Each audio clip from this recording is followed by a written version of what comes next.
Hello, professors and everyone. My name is Yishan Jiang. I'm a PhD student from Smarter Computing Lab, Department of AI Convergence, China National University.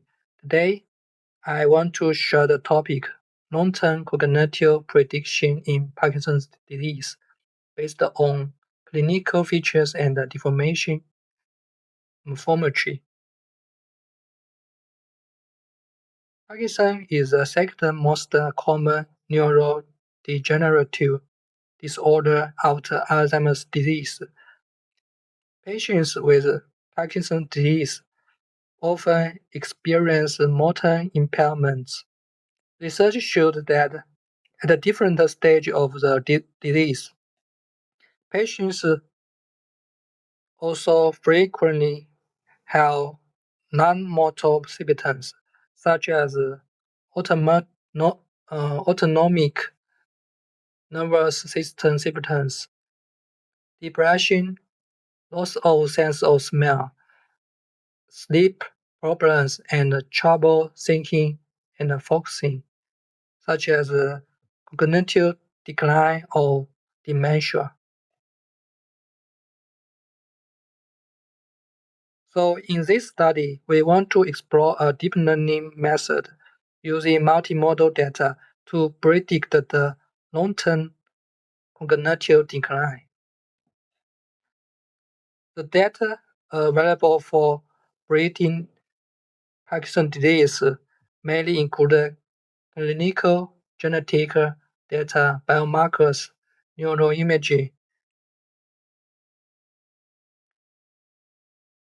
Clinical data include factors like age, gender, and clinical assessments from the doctors, while neural images mainly includes spectra and MRI images.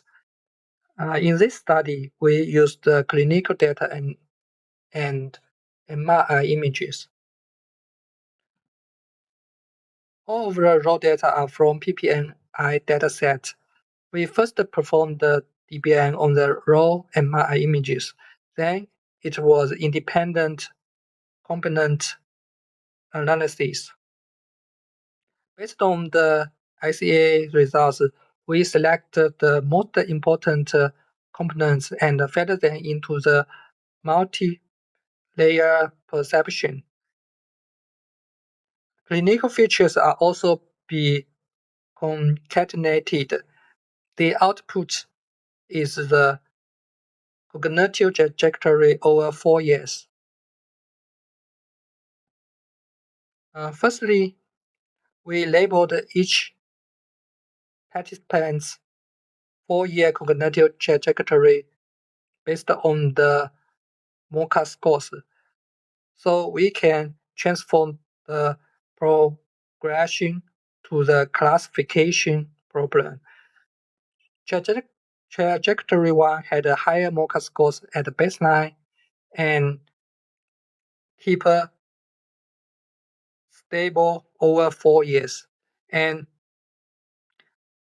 the trajectory 2 indicates its baseline MoCA score around 26 and and a significant decline in the first year.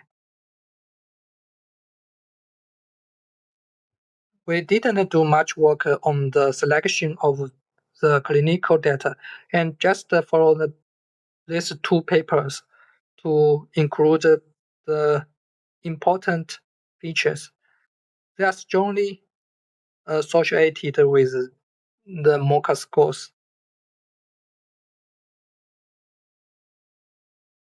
DBN is short for deformation-based morphometry. It focused on calculating the Jacobian matrix based on each voxel of the MRI images between the participants and the temperate. If the Jacobian value is less than 1, that means the atrophy in the brain. If the Jacobian value is larger than 1, that means expansion. Outperforming DBM Uh, we implement the ICA by a toolbox in MATLAB. Finally, we got two matrices. Well, 13 means the components we set.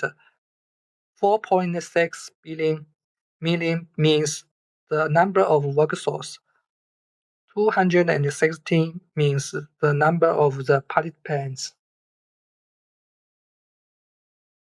For the second matrix, we further perform the Pearson collection analysis to select the most important independent components. IC7, IC9, and IC15 indicated a significant difference between the two cohorts. These three IC weights are regarded as the inputs of the model, then back to matrix 1. We got the spatial maps according to the three independent components. These spatial mappings effectively explain the relationship between the two trajectory changes and the brain structural connectivity.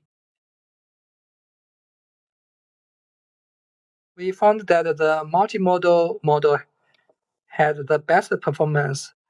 The performance of the models using only clinical features was slightly inferior to those using all modalities, highlighting the significance of clinical features in this kind of tasks. While DBM features provided valuable information, it might not be sufficient on its own for accurate predictions. However, there are some limitations in our study. First, only 216 participants met the criteria. This led to an imbalance between the two subjects, which indirectly resulted in lower F1 scores. Second, the accuracy is not very high. Future work should explore incorporating additional clinical data and to define trajectory and further refine machine learning methods to improve the applicability of DBM-based MRI processing techniques. Thank you.